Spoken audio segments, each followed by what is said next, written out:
essence of patience is resilience.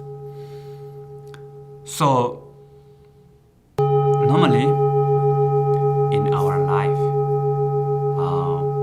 one of the really important factors for making everything easy and also really kind of like help us that there's some kind of like inner strength.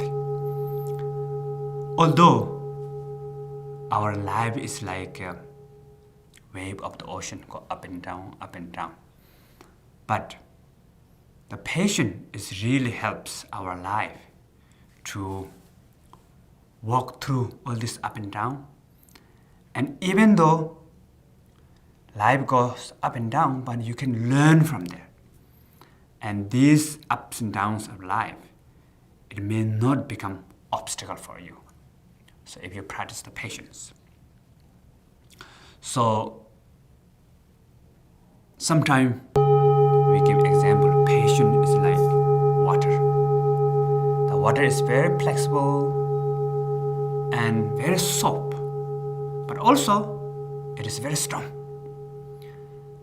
And even the rocks, can cut by water. But the nature is so calm and very flexible. So patience is like that.